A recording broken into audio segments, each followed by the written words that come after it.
अस्सलाम वालेकुम नाज़रीन, मैं Asad Abbas Bhatt advocate high court हाज़िर खिदमत हूँ कुछ नई कानूनी, आइनी और सियासी खबरों के साथ। नाज़रीन, आज डिस्कस करेंगे कि कौन कौन सी बड़ी शख्सियत जो है उसके ख़िलाफ़ कौन सा जो है वो हल्का है उसका और कौन सा शख्स उसके ख़िलाफ़ इलेक्शन लड़ रहा है। जैसे नवाज़ शरीफ साहब हो गए, जरदारी साहब हो गए, बिलावल भुट्टो हो गए, मरियम नवाज़ हो गई।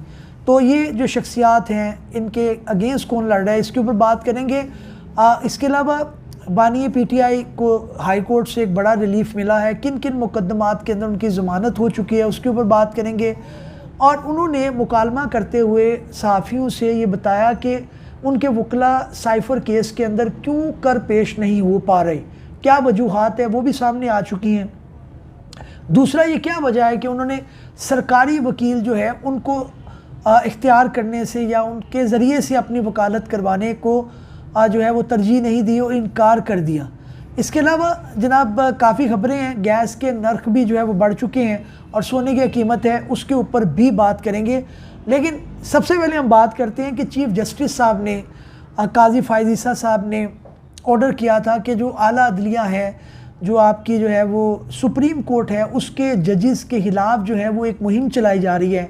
इसके ऊपर उन्होंने GIT बना दी थी कि जनाब तफ्तीश की जाए कि वो कौन कौन से लोग हैं जो एक मुनज़्ज़म तरीके से अदलिया को बदनाम कर रहे हैं, उनको जो है वो आड़े हाथों ले रहे हैं कि बल्ले का निशान अगर चला गया है तो उनको आप रगड़ा लगाएं।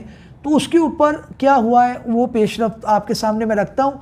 आज चीफ जस्टिस काजी फ़ाइज़ ईसा और आला अदलिया के ख़िलाफ़ सोशल मीडिया पर प्रोपोगंडा करने के मामले पर FIA ने 47 सीनियर सहाफ़ियों और यूट्यूबर को तलब कर लिया। अब ये 47 के करीब है। ज़राए के मुताबिक प्रोपोगंडा में मुलव्वस अफराद को 31 जनवरी को FIA साइबर क्राइम सेंटर में पेश होने की हदायत की गई है। वाज़िया रहे कि रवां माह सुप्रीम कोर्ट ऑफ पाकिस्तान के जजेस के ख़िलाफ़ सोशल मीडिया पर गुमराह कुन मुहिम की रोकथाम के लिए मुश्तरका तहकीकाती टीम GIT तश्कील दी गई थी। इस हवाले से जारी होने वाले नोटिफिकेशन के मुताबिक GIT के सरबराह एडिशनल डायरेक्टर वफाकी तहकीकाती इदारा साइबर क्राइम विंग है। नोटिफिकेशन में मज़ीद कहा गया कि GIT के नुमाइंदों में ISI, IB और PTA के नुमाइंदे भी शामिल होंगे। टीम अपनी इब्तदाई रिपोर्ट 4 हफ्तों में पेश करेगी। अब ये माफ़ कीजिए, अब 47 के करीब जो है वो लोग तलब किए गए, उसके अंदर यूट्यूबर भी हैं, उसके अंदर जो है वो सीनियर सहाफ़ी भी मौजूद हैं। क्योंकि ये बड़ी एक बात है, मैं कल अपना एक प्रोग्राम करता हूँ कानून क्या कहता है KNN के ऊपर, उसके ऊपर भी हम यही कर रहे थे कि अगर ये क्राइटेरिया रख दिया जाए कि किसी एक पार्टी के अगेंस्ट अगर फ़ैसला आए और वो किसी जज साहब के मुतल्लिक जो है वो कलमात कहना शुरू कर दें, कोई मुहिम चलाना शुरू कर दें, तो भाई उनकी भी फैमिलीज़ हैं, उन्होंने भी इसी माशरे में रहना है।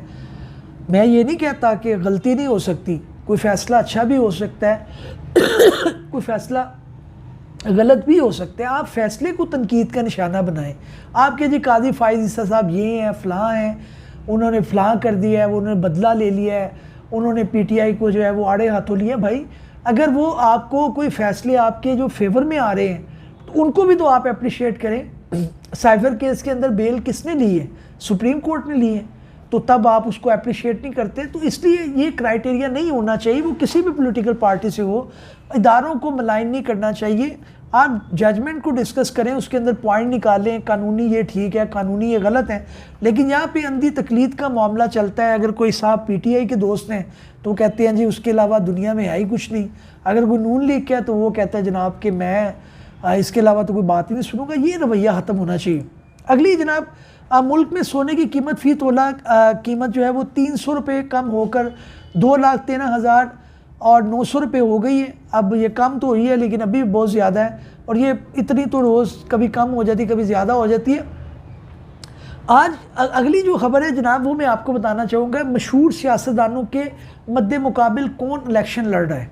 ये बड़ा इंटरेस्टिंग है, तो इसको ज़रा देखते हैं कि क्या इसके अंदर है जी। नवाज़ शरीफ जो हैं वो लड़े कायद और साबिक़ वज़ीर नवाज़ शरीफ असम्बली के लिए 2 हलकों से इंतखाबात में हिस्सा लेंगे।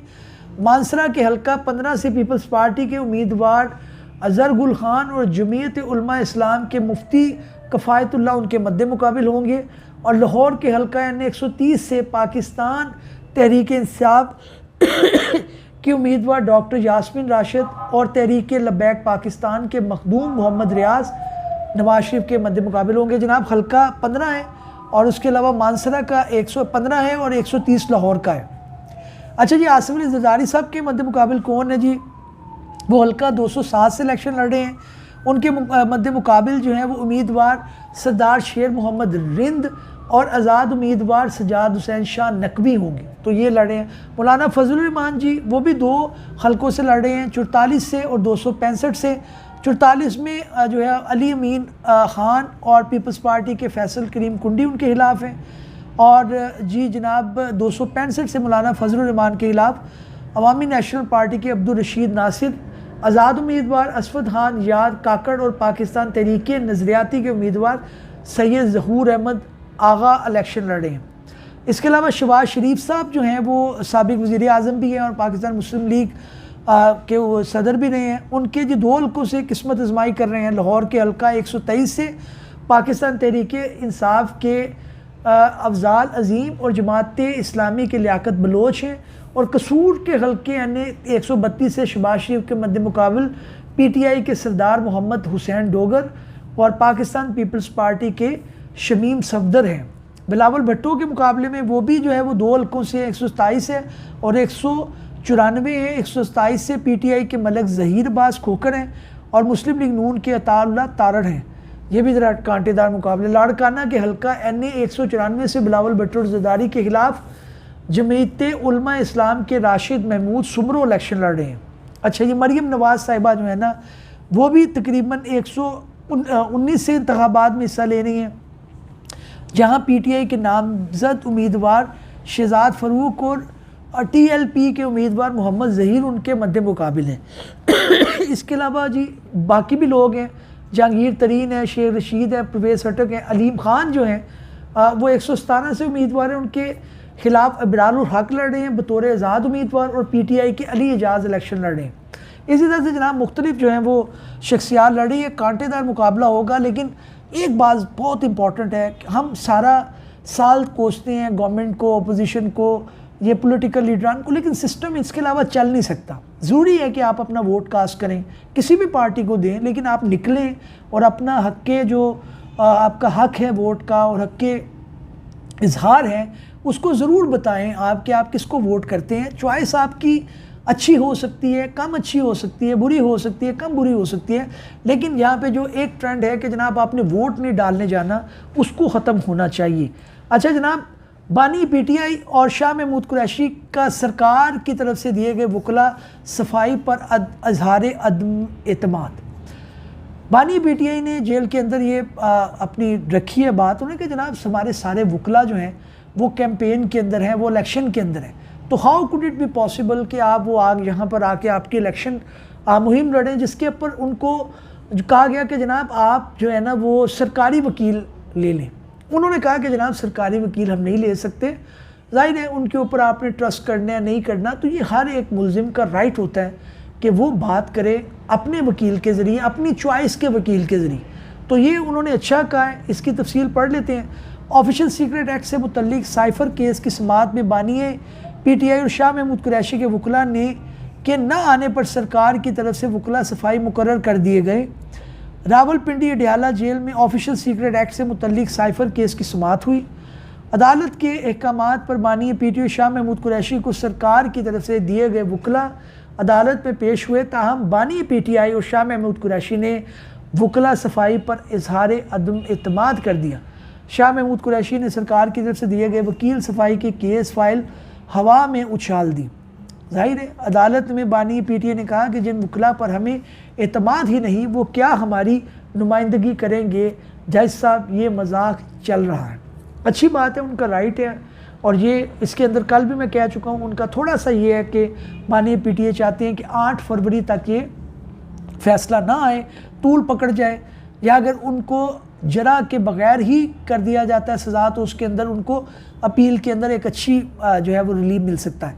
अच्छा, लाहौर हाई कोर्ट से भी बानी PTI को रिलीफ मिला है, इसकी खबर पढ़ लेते हैं कि जनाब उनके मुकदमात के अंदर 7 मुकदमात के अंदर जो है ज़मानतें खारिज करने का फ़ैसला कलअदम करार दे दिया गया, क्योंकि जब वो गिरफ़्तार हुए हैं तो जाहिर है वो जो जिनके अंदर केसेस के अंदर ज़मानत चल रही थी वो उनकी अदम पैरवी खारिज हो गई। इसके ऊपर जो है कोर्ट ने कहा है कि जनाब ये ठीक नहीं हुआ। हाई कोर्ट ने तहरीरी फैसले में करार दिया कि बानी पीटीआई गिरफ्तारी के 22 ट्रायल कोर्ट में पेश ना हो सके। अदालत ने कहा कि ट्रायल कोर्ट ने हक़ाइक़ का दुरुस्त जायज़ा नहीं लिया, लिहाजा बानी पीटीआई को ज़मानतें खारिज करने का फ़ैसला कलअदम करार दिया जाता है। वाज़ेह रहे कि ट्रायल कोर्ट वीडियो लिंक के ज़रिए 6 फरवरी तक ज़मानत की दरख्वास्त पर फ़ैसला करेगी। अब ये ज़ाहिर है ट्रायल कोर्ट उसके अंदर जो है वो अपना मेरिट के ऊपर फैसला करेगी जो प्री रेस्ट बेल है। अच्छा, एक बड़ी इंटरेस्टिंग जो है डेवलपमेंट हुई कि जो गैर शरई निकाह केस है बानी पीटीआई का बुशरा बीबी के साथ, उसके अंदर जो गवाहान है उधर भी एक एप्लीकेशन फ़ाइल होगी कि इनके ऊपर भी मुकदमा दर्ज किया जाए। उसकी क्या तफसील है वो पढ़ते हैं। District and session court Islamabad ने गैर शरई निकाह केस के गवाहान के खिलाफ अंदराज मुकदमा की दरख्वास्त मुस्तरद कर दी है। मुफ्ती सईद, खावर मानिका, ओन चौधरी वगैरह के खिलाफ अंदराज मुकदमा की दरख्वास्त मुस्तरद कर दी गई। एडिशनल सेशन जज अब्दुल गफूर काकड़ ने 22A की दरख्वास्त मुस्तरद कर दी। वाज़ेह रहे कि दरख्वास्त गुजार वसीम थीम ने अंदराज मुकदमा की दरख्वास्त दायर कर रखी थी। याद रहे कि 16 जनवरी को गैर शरई निकाह केस में बानी पीटीआई इमरान खान और बुशरा बीबी पर फ़र्द जुर्म आयद की गई। अडियाला जेल में बानी पीटीआई और बुशरा बीबी से मुतल्लिका गैर शरई निकाह केस की समाअत हुई। अब इनका मौक़िफ़ ज़ाहिर है वो ये है कि जनाब अगर निकाह गैर शरई है तो ये जो लोग जो मौलवी साहब निकाह करवा रहे थे, जो उधर गवाह थे, तो इनको भी तो इल्म होना चाहिए था। इन्होंने जो गवाही दी है इनके ऊपर भी FIR होनी चाहिए। मौक़िफ़ एक है, इन्वेस्टिगेशन तलब है, इसके अंदर तफ्तीश होनी चाहिए।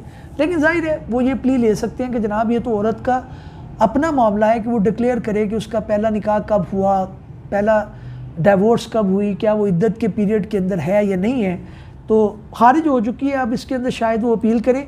गैस के नर्ख नाजरीन बढ़ चुके हैं। गैस की कीमतों में 41% मज़ीद इजाफा की सिफारिश कर दी गई है। अब ये जो है महंगाई का एक तूफ़ान है जो थमने को नहीं आ रहा, लेकिन अल्लाह करे कि इस कौम के ऊपर जो है वो अच्छे वक्त आए। अच्छा जी, गवर्नर हाउस दफ्तर मेयर कराची 8 फरवरी तक सील किया जाए। खुर्रम शेर जमान, ये PTI के एक कारकुन है, उन्होंने कहा है कि जनाब गवर्नर हाउस तो दफ्तर मेयर कराची 8 फरवरी तक बंद कर दिया जाए क्योंकि यहाँ से कैंपेन चल रही है। यहाँ पे जो लोग बैठे हुए हैं गवर्नर हाउस में वो ज़ाहिर है अपनी पॉलिटिकल पार्टी जिनसे उनका ताल्लुक़ है उसको सपोर्ट कर रहे हैं। मेयर जो है वो पीपल्स पार्टी के, उनको एक शोकाज नोटिस भी हुआ है, इसके ऊपर उन्होंने जवाब भी देना है इलेक्शन कमीशन ऑफ पाकिस्तान से। तो ये एक रीत तो रही है जो कि अनफॉर्चुनेट है। ये जो इदारे इनको इम्पार्शल होना चाहिए, ये किसी की फेवर नहीं करनी चाहिए, कानूनी और किताबी बात है। लेकिन प्रैक्टिकल जो बात यही है कि अगर कोई पीपल्स पार्टी का है गवर्नर तो उसको सपोर्ट करता है, अगर कोई मेयर जो है वो मुस्लिम लीग नून का है तो वो उसको सपोर्ट करता है। तो अच्छा किया इलेक्शन कमीशन ऑफ पाकिस्तान ने बतौर जो इदारा जो है वो वहाब साहब जो मेयर हैं उस कराची के, उनको नोटिस दिया है और उसी की पादाश के अंदर उन्होंने ये बयान दिया। अच्छा जी, एक इलेक्शन कमीशन पाकिस्तान ने माफ़ कीजिएगा इलेक्शन मैनेजमेंट सिस्टम के इस्तेमाल का कामयाब तजर्बा कर लिया। उन्होंने देख लिया कि काम जो है वो ठीक चल रहा है। इसकी तफसील पढ़ लेते हैं। तर्जमान ने बताया कि मुल्क भर में 859 मुकामात पर कायम रिटर्निंग अफसरान के दफ्तर तजर्बाती मशक में शरीक हुए। DSL community IMSI log in इस्तेमाल और नताइज के मराहल की मशक की गई।